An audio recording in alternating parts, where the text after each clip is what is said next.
こんにちは、工具屋てっちゃんです。今日の工具屋てっちゃんがおすすめしますはこちら、クニペックスのワイヤーストリッパーです。はい、ピストル型でですね、ワイヤーの径を気にせずですね、皮むきができるという工具なんですけれども、実はですね、こちらちょっとねマイナーチェンジしたんですね。はい、なのでそれも含めて今日は3つのポイントでご紹介しますね。はい、それではね、ポイント1つ目ですね。ここ見えます？はい、V になってます。ちょっと他のカメラでアップしましょうかね。はい、このようにね、V になってますんで、上と下からこう挟んでキュッとキュッとこのようにね、引きちぎるような感じになります。はい、皮むきができます。これはね、低寸装置ですので、これで長さをね、皮を剥く長さをこういうふうにこう決めることができます。ね、太さを選ばず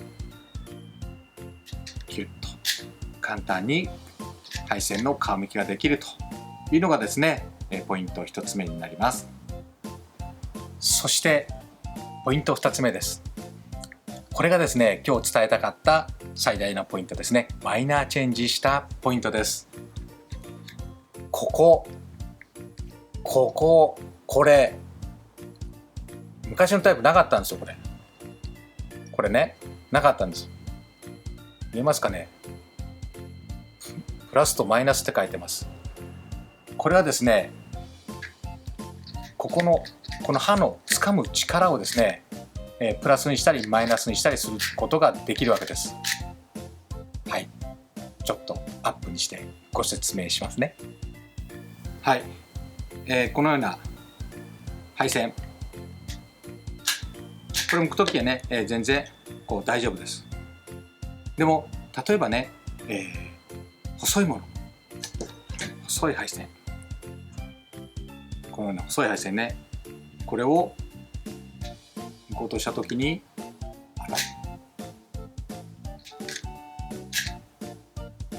ちょっとうまく剥けませんね。ここをちょっとプラスにしてみましょうね。こっちにプラスの方にずらしてみました。するとはいこのようにね、きれいに剥くことができます。よいしょね、はい、こんな感じでですね、ここは刃のね、ここの掴む強さをですね、プラスからマイナスにね調整ができる機能になってますね。これがですね、マイナーチェンジしたポイントになります。はい、そしてポイント3つ目ですね。ちょこちょこ使っておりましたが、ここ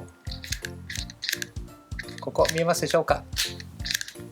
ここにもね刃があるんです。ですから例えばこのように、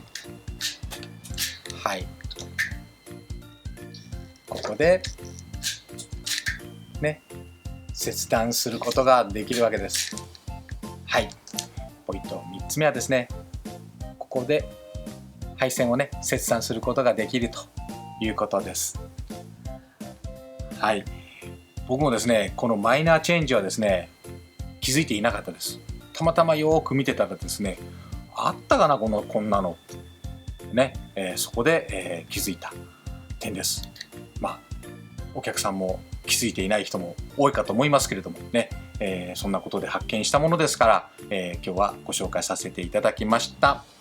こちらの商品はファクトリーギア各店と通信販売で購入できますのでね、簡単に配線を剥きたい方ね、よかったらぜひ使ってみてください。ということで、今日の工具屋てっちゃんがおすすめしますはクニペックスのワイヤーストリッパーでした。